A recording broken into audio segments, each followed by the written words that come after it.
that are translations of Nephis Levi, the Parisian Magus in there. I could not understand, how did this thing come to be? And I asked him, and he knew very little about it. It was a mystery. So that set me on a course of seeking to get the information behind this book, this newspaper. And at the time, I couldn't find anything. I found a little bit of information about some of the writers, like Alexander Wilder, who was a fascinating character. And I kept looking. I went to all the college libraries. I went everywhere I could. There was no internet. It was just the very beginnings of the internet at that time. So the nice thing that happened was, in the 90s, and then with a vengeance in the 2000s and on, academia had a revolution, which was they suddenly decided that it was good to study esoteric information. Because before that, in religious studies in particular, you never looked at it. It was considered superstitious idiocy. And it was considered radical to look at the Pentecostals, because your job as a historian was to look at the big institutions that had shaped civilization, the big churches. And all of a sudden, a new spirit enlivened academia, where the idea was, we're not here to judge this stuff. This is history. And we need to open up all these archives that have never been looked at, and we need to apply our academic skills to understanding what were these people doing and why were they saying these things. And we're not going to say it's stupid or it's brilliant. We're just going to tell you, this is what they said, this is what happened. And there was an avalanche of new material based on archives that had never been opened before. It was thrilling. And especially in the beginning, in those early days, Amazon and Google would allow you to search every single book they had all the way. I mean, I had access, these academic books are ridiculously expensive, you know, they're like $100 for a little book.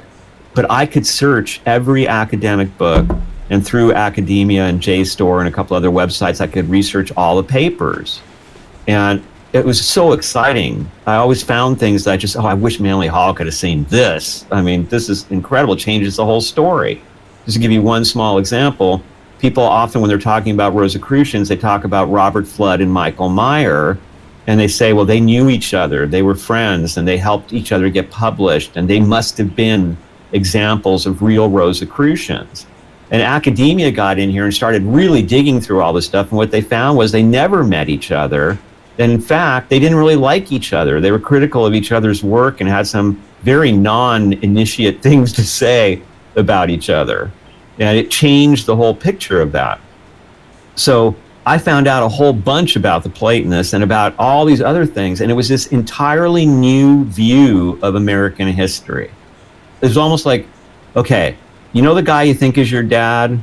Well, he wasn't. Your dad was actually this crazy outlaw artist person who did all sorts of stuff with indigenous tribes and the Spanish and voodoo. And you're like, what? And you go, oh yeah, you got a whole bunch of that. Your whole family tree is filled with people like that.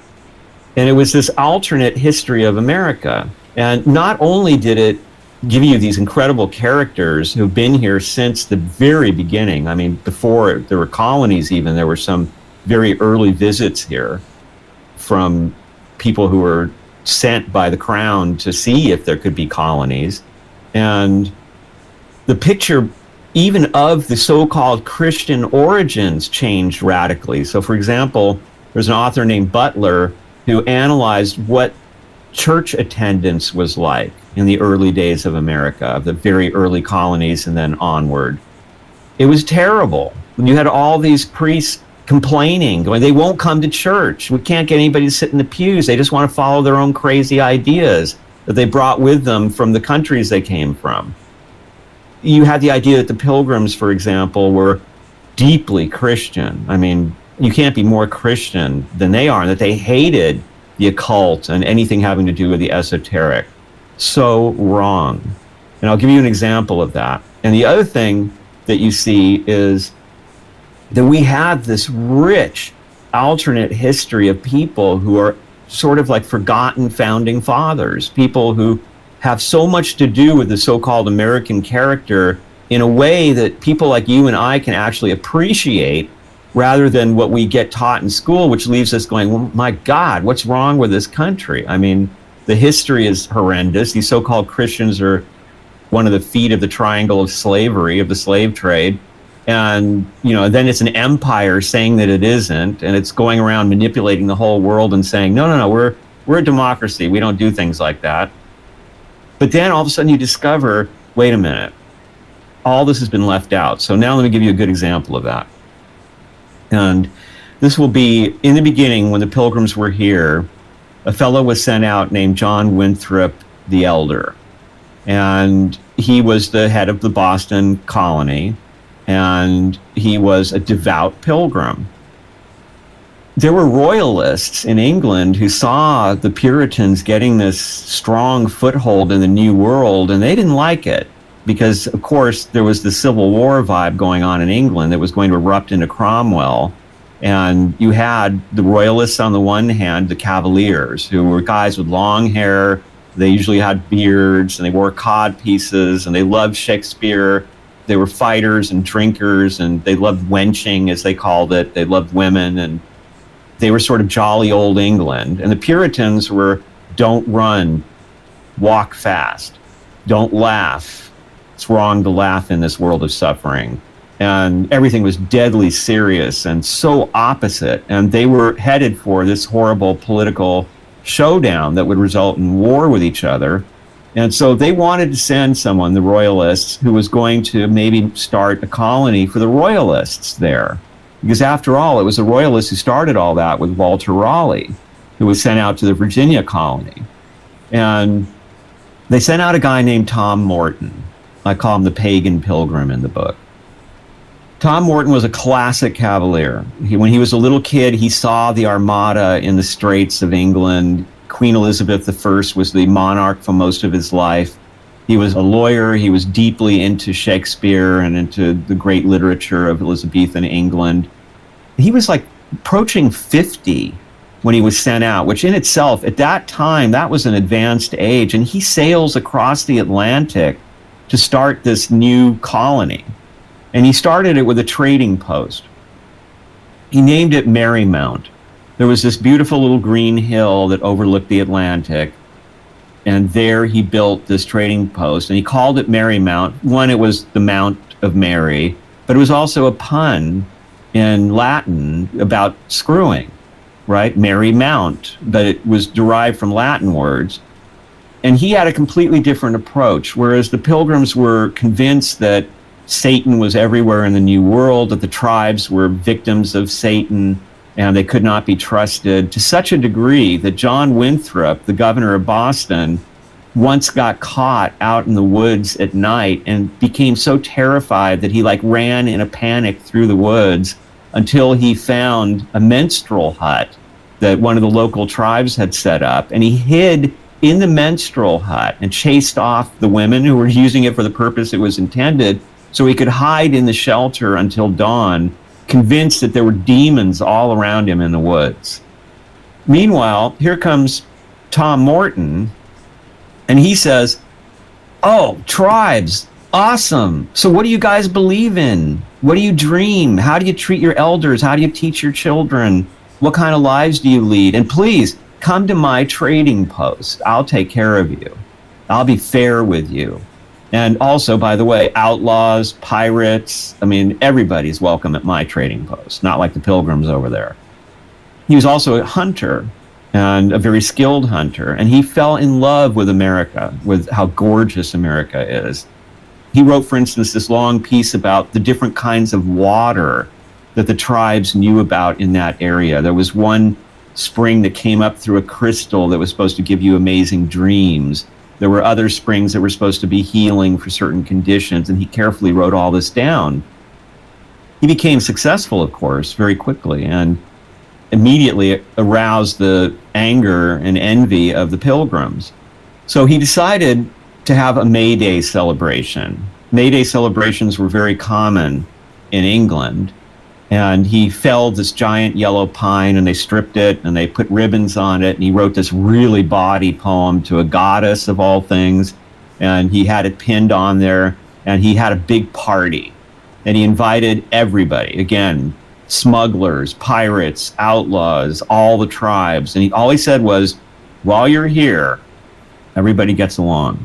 No violence, no fighting. You put aside everything. Now, does this not sound like the other side of America, the side that we all want, right? As opposed to this puritanical, in control, we're better than you, judgmental side of America.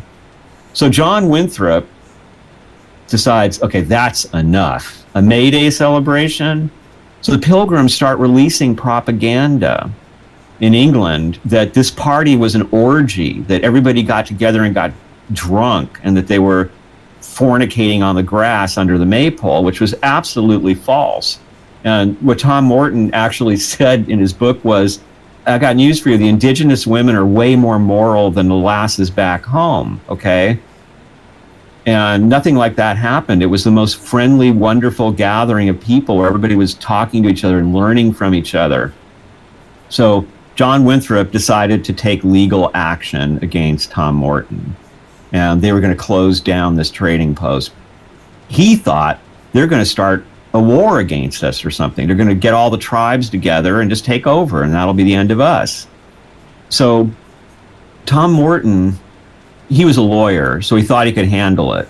And he kept on doing what he was doing, which included selling guns to some of the tribes that had been decimated by the diseases that were brought over by Europeans, and who were now being attacked by bigger tribes who were trying to take them over and turn them into slaves, essentially. They were enslaving them. And he said, okay, well, you know what? I'm going to sell you guns so you can protect yourselves. I'll teach you how to use them. I'll teach you how to keep them clean.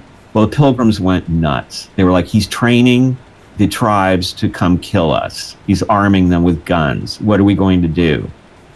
So they went in there and they broke the whole thing up, right? The first time they went in there, they smashed up the place and let everybody know, if you keep doing this, you're going to jail. They arrested Tom. They threw him in jail. Winthrop is spending all his time trying to find something to pin on this guy because he hasn't really broken any laws. So now it gets really interesting. At this time, the Pilgrims are already playing around with the idea of slavery. Like, they're going to become a fulcrum point of the slave trade. But what they're doing is they're taking people who've been arrested and condemned, and they're taking indentured servants, and they're throwing them into the very earliest of the tobacco plantations, where they live these horrendous lives as enslaved people until they die. And Tom, whenever he can, he tries to help people escape that fate, which is another thing that the Pilgrims hate him for. He warns people, I'll get you out of here. You go here and then go back to England or something. You're not safe here. And that was considered an act of treason to the Pilgrims, that they had judged this person and condemned this person to the punishment of working on one of these plantations, and this guy comes along before we can grab him and put him to work and spirits him off. We got to get rid of this guy.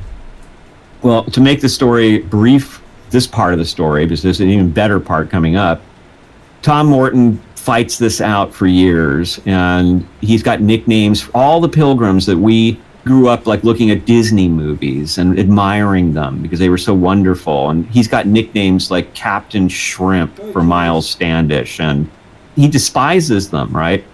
And one of the things that he despises about them is that when they arrest him in winter, they're starving, okay? I mean, they went to the point of cannibalism at a certain point.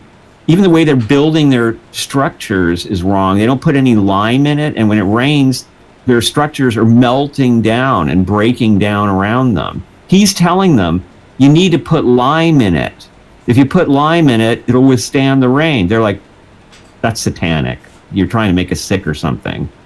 And he says, okay, fine, but what about this? Let me go hunt, and I will swear to the Lord that I will come back and bring you food so that you people can survive. So they say, all right, if you swear, you can go get us food. He goes out there, he hunts for these idiots who've arrested him and disrupted everything he's doing, brings them back food.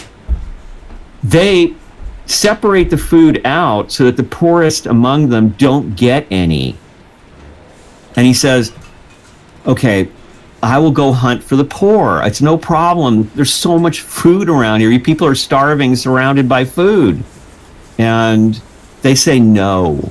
They say they're poor because God wills it that way, and they have to suffer. Well, he thinks they're idiots at this point, right?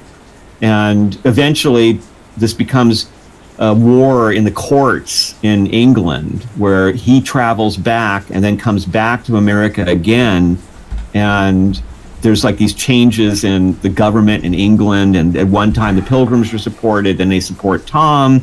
Then they withdraw their support from Tom and give it back to the Pilgrims.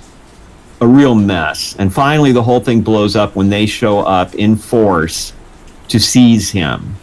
And he says that they would have killed him, that they acted with such ferocity that if there had not been a veteran there who protected him, he would have been killed on the spot. They take him away and they burn down Marymount right before one of the worst winters ever. And they bring the local tribes to see this, watch this place burn down. The tribes stand there and laugh at the Pilgrims because the tribes can tell from the signals that nature is giving that this is going to be a devastating winter. And they're just going, look at this idiot. He's burning down a good shelter right before one of the worst winters that we're going to see. And meanwhile, they starve Tom. They put him on an island. They maroon him. And they leave him with like sugar and almost no food at all. He would have died if the local indigenous people hadn't brought him food. And then they ship him off on a slow boat, meaning a boat that's going to make stops everywhere. Knowing that he's like in his 60s, he's probably not going to make it. He actually did get back to England, but he did not get back to America. And the Pilgrims, of course, totally won. And nobody knows about Tom Morton. It's almost invisible in our history. And this guy, and we'll leave him with this comment, he was the first person in America to publish a fart joke. He was the first person in America to publish a dick joke. He was the first person in America to be banned in Boston. He was the first person in America to be foreclosed upon by a corporation because the Pilgrims were incorporated. So he represented, when I looked at him, I just thought, well, he's us. Like, that guy's more American than the Pilgrims are. Then you start to examine the Pilgrims a little more closely. John Winthrop the Elder had a son named John Winthrop the Younger. Now we're going to get back to Rosicrucianism. So John Winthrop the Younger is in England while his dad is in America at first because he's a young man and he's studying. And he gets wind of the Rosicrucian manifestos and he loves all the occult stuff. He's fascinated by John Dee. And he wants to do what Father CRC, the founder of the Rosicrucians, did, which is he wants to go to Constantinople and find some of these masters, these invisible masters, right, that are going to teach me how to have their powers and to help the world be a better place.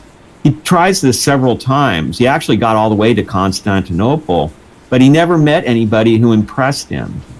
And he and his friend spent a few years searching out Rosicrucians whenever they could. And at the end of it, he decided, I haven't found one, but you know what I'm going to do? I love their ideas. So I'm going to live up to the Rosicrucian ideals. I'm going to be a Rosicrucian myself by doing the things that they say should be done.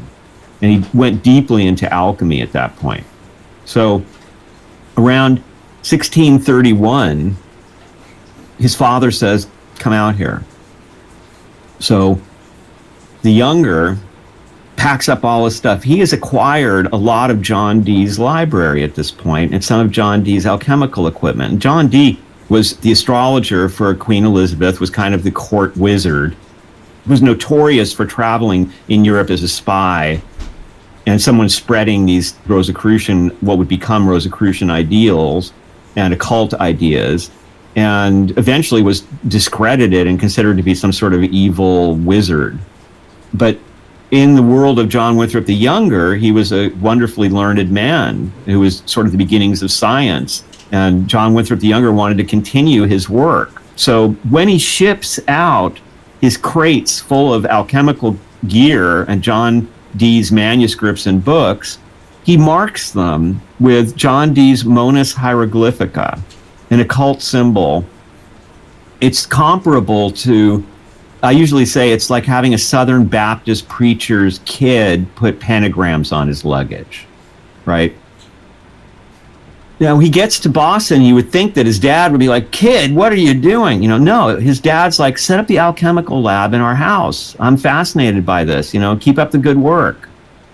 Well, John the Younger blossoms into this amazing character. I think he might be my favorite character in the book because he lived such an exemplary life in many ways. He found Boston very disturbing and too conformist for his tastes. He wanted to create a community where everyone was welcome.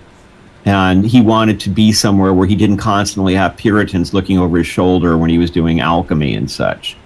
So he moved into the Connecticut wilderness, and he actually bargained with the local tribes to acquire some land out there. And he became the first governor of the territory of Connecticut. And he did very exemplary Rosicrucian things. For example, he was an excellent alchemist. He was very good at creating medicines. And he became a famous doctor in the world. People would travel all the way from Europe to this outlandish colony in America in the wilderness just to be treated by him. And he became the doctor for that whole area of New England. He trained women to travel in these areas, and he had various medicines that he put into specially colored packets, and he taught them to recognize certain symptoms and to prescribe the correct packet of medicine to the people who were suffering, and he did it all for free. Very Rosicrucian. Then, in his efforts to develop science, he started the first iron foundry in the area. And he needed these tools in order to create the things that he was trying to create. He also defended the weak and the innocent. When the Pequot tribe were being attacked by Uncas and the Mohegans, and Uncas, by the way, nothing like in the Cooper book or in the famous movie Last of the Mohegans. Uncas was a bully and a really violent, kind of rotten person. And the culture of the Mohegans at that time was a bully culture.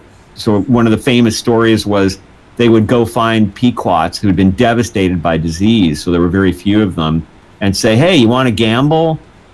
And gambling with a Mohican meant you're going to lose because they're going to cheat. And if you don't lose, they'll kill you. And seeing this, John Winthrop the Younger decided to protect the tribe.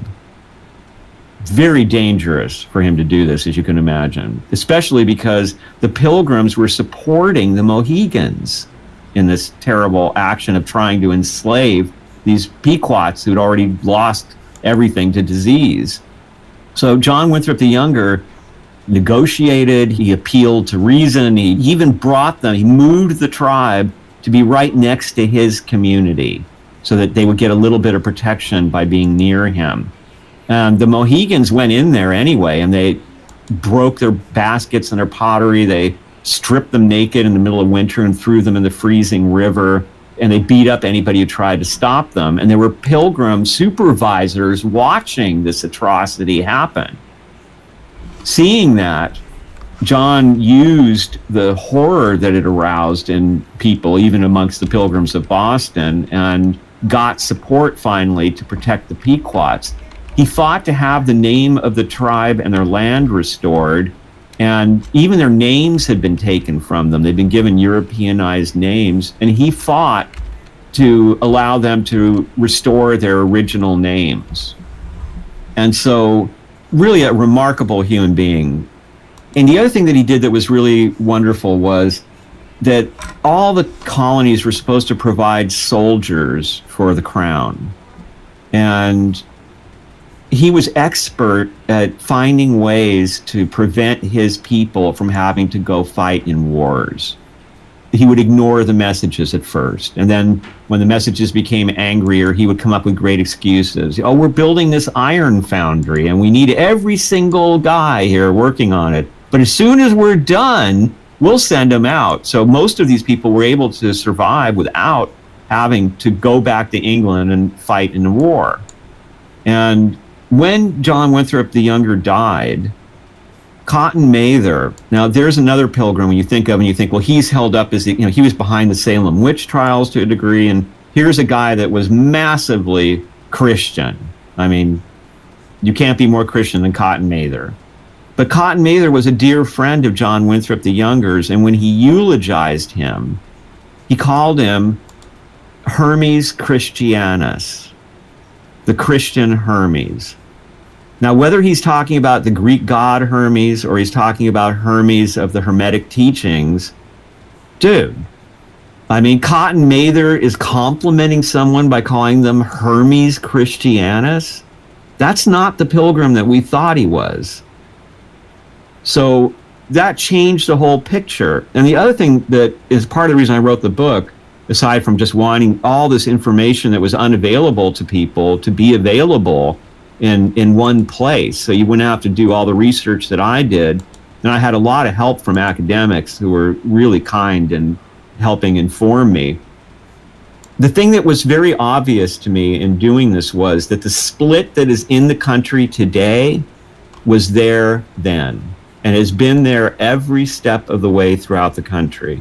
And an interesting side note on that is that behavioral scientists like Sapolsky, they say that if you want to identify a conservative from personality traits, that people who react with disgust to what they don't agree with are much more likely to be conservative. I think that's true when I grew up, but I think it might be flipped a little bit now. I hear what you're saying, absolutely. Well, it's infecting the whole culture at this point. I think everybody sort of has picked up this disease of blaming the other and distrust of the other. But that disgust, it was a difference. And to me, like, I look at Morton and John Winthrop the Younger, who are treating the natives as they are, these are human beings and we can learn from them and we should help them. And like Roger Williams, the founder of Rhode Island, who learned the indigenous languages and then aroused the ire of Boston, of the Pilgrims, because he would not try to convert the indigenous tribes. He said that they had the right to their own religion. He talked about freedom of religion, and the need to separate religion from politics got him thrown out of Boston at that time. And so if you look at the Pilgrims, they're disgusted by Tom Morton. They're disgusted by the indigenous people. They're projecting their own kind of shadows on these people. So, there must have been an orgy and they were all drunk, and it's like, well, you wish, that's your fantasy. And feeling disgust toward that fantasy that they've invented. And here's Tom Morton saying, I want to meet them. I want to talk to them. I want to know what they know. I want to make a big melting pot of Marymount. So you really see there the split that's been at the heart of the psyche of America from the beginning. Mm-hmm. That's well said. And that is a great overview of some of the really interesting stories that do weave throughout the book. You're right.